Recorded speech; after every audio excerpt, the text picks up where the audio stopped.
नमस्कार दोस्तों, मैं डॉक्टर आरपी यादव हूँ पर सूरत से। दोस्तों, आज हम क्रॉनिक डिजीज, पुरानी बीमारियाँ जिसे आप हठीला रोग कहते हैं, उसके विषय में अपना कुछ विचार आप लोगों से साझा करना चाहता हूँ।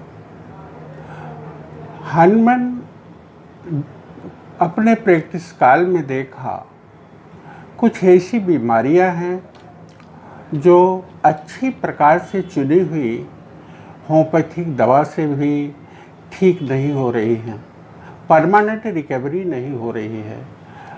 और हनुमान ने इसको चैलेंज के रूप में लिया और 12 साल कठिन परिश्रम किया। हजारों रोगियों को देखा, उनकी हिस्ट्री टटोला, अंत में मतलब उनकी जड़ क्या है, उनके सोर्सेस क्या हैं, इसका पता लगाया और अंत में इस निष्कर्ष पर पहुँचे कुछ ऐसी बीमारियां हैं जो सुप्रेस हो जाती हैं, जिनको दबा दिया जाता है और वो शरीर में एक बाधा के रूप में आ जाती हैं, जो पुरानी बीमारियों को ठीक न होने के लिए जिम्मेदार हैं। उसको उन्होंने मियाज्म का नाम लिया। उन्होंने 3 मियाज्म बताया: सोरा, सिफिलिस, साइकोसिस। अब जरा आप इनके बारे में आप समझ लीजिए। सोरा क्या है? स्कैबिस, जो मतलब चमड़ी की बीमारी होती है, खाज खुजली, अगर इसको किसी तरह मलहम द्वारा या इंजेक्शन द्वारा दबा दिया जाता है तो बॉडी में ये एक प्रकार की जमीन तैयार करती है, जिसे सोरा कहते हैं, सोरिक मियाज्म कहते हैं। अब साइकोटिक क्या है? साइकोटिक में क्या होता है? सुजाक, गोनोरिया, उसको अगर दबा दिया जाता है इंजेक्शन से, दवा से, तो बॉडी के अंदर ये मियाज्म अपना स्थान बना लेती। सिफिलिस का भी यही हाल है। अगर किसी पेशेंट को सिफिलिस हुआ है, उसको दबा दिया जाएगा तो एक सिफिलिटिक मियाज्म उसके अंदर पैदा हो जाएगी। अब इनका थोड़ा संक्षेप में इनका लक्षण आप देख लीजिए। सोरा जो है, पहले आपके दिमाग को डाइवर्ट कर देता है। आप जो है, आपके अंदर अच्छा विचार आते हैं। पहले सोरा के पहले आप अच्छा सोचते हैं, पवित्र सोचते हैं। जैसे ही सोरा प्रवेश करता है, आपको दिमाग को डाइवर्ट कर देता है। आप जो है, मतलब आप जो है बुरा सोचने लगते हैं। इविल थिंकिंग इज सोरा। यहाँ आप बीमार हो गए मानसिक तौर पर। अब इसके लक्षण कैसे पता चलेगा कि मैं सोरी हूँ?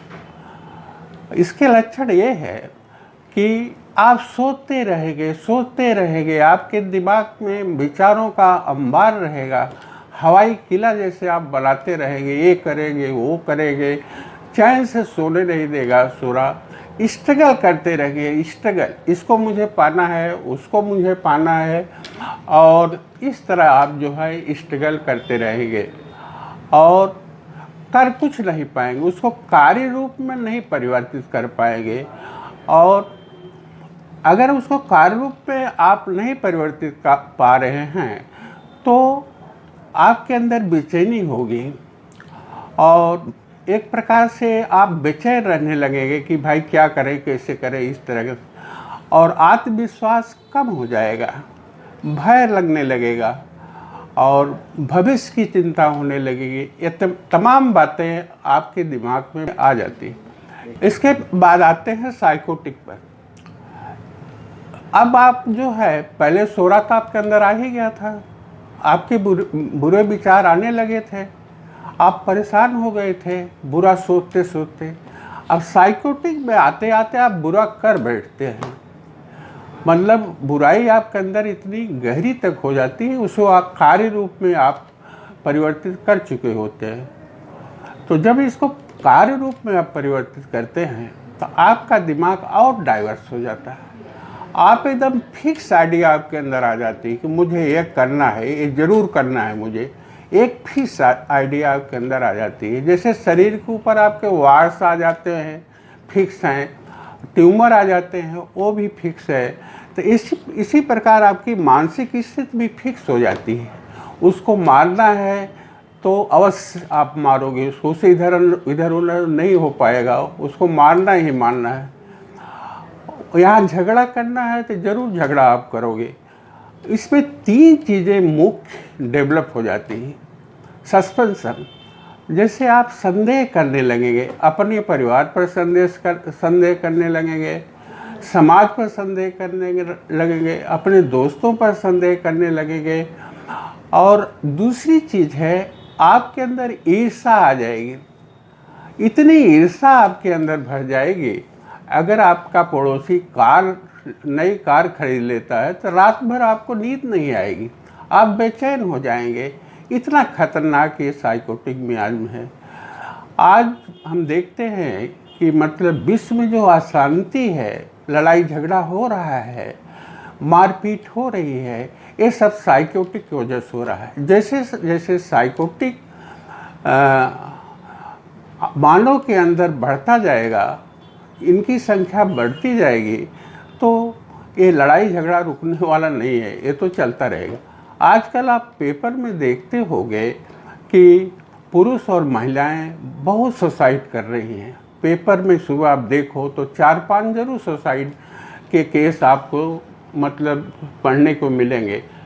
ये सब साइकोटिक ही हैं, साइकोटिक मियाज से सफ़र कर रहे हैं। और तीसरा है, इतना और निर्दयी होता है, पशुओं के प्रति, आदमियों के प्रति बहुत ही निर्दयी होता है। आप पेपर में कभी कभी पढ़ते होंगे, मर्डर करने के बाद 4-4 टुकड़े उस बॉडी को लोग करते हैं। आप कल्पना कर सकते हो कि कितना निर्दयी वो पुरुष होगा जो मर्डर करने के बाद भी उस लाश को नहीं छोड़ता। इस प्रकार ये साइकोटिक दिमाग होता है। और तीसरा आता है, साइकोटिक में थोड़ा मैं और बता देना चाहते हैं। जैसे कारखाना अगर है, चलता है, उसमें कर्मचारी हड़ताल कर रहे हैं, तोड़फोड़ कर रहे हैं, तो आप जान लीजिए उस कारखाने में साइकोटिक लोग ज़्यादा आ गए। अब थोड़ा मैं सिफिलिस के बारे में बताता हूँ। सिफिलिस जब सुप्रेस होती है तो अपना एक अलग रूप ले लेती है। यहाँ आते आते आदमी का बहुत ही पतन हो जाता है और वो एकदम निराश होता है, डिस्पेयर, एकदम निराश हो जाता है, कोई रास्ता उसको सूझता नहीं। इतना निराश हो जाता है कि अगर उसको गंभीर बीमारी भी है तो उसको प्रकट नहीं कर पाता है। डॉक्टर के यहाँ जाता है तो पूरे लक्षण नहीं बता पाता और पतन की आखिरी सीमा होती है। इसके बाद दोस्तों कुछ बचता नहीं। अंत में तुलसीदास की चौपाई मुझे याद आ रही है। छित जल पावक गगन समीरा, पंच जतन से बना ये अधम शरीरा। दोस्तों आप जरा सोचिएगा कि तुलसीदास को अधम शरीर करना क्यों जरूरी पड़ गया। भगवान जब शरीर दिया था, मनुष्य जो होता है भगवान की सर्वश्रेष्ठ कृति मानी जाती है, तो तुलसीदास ने क्यों उसको अधम कह दिया। हम लोग गिरते गिरते इस स्टेज पर आ गए कि एक संत मुझे हम लोगों को अधम शरीर कह रहा है। धन्यवाद दोस्तों, हमारा ये वीडियो देखने के लिए बहुत बहुत शुक्रिया। अगर ये वीडियो आपको पसंद आया हो तो ज़रूर सब्सक्राइब करिए, कमेंट करिए और शेयर करिए, लाइक करिए। मिलते हैं अगले वीडियो में।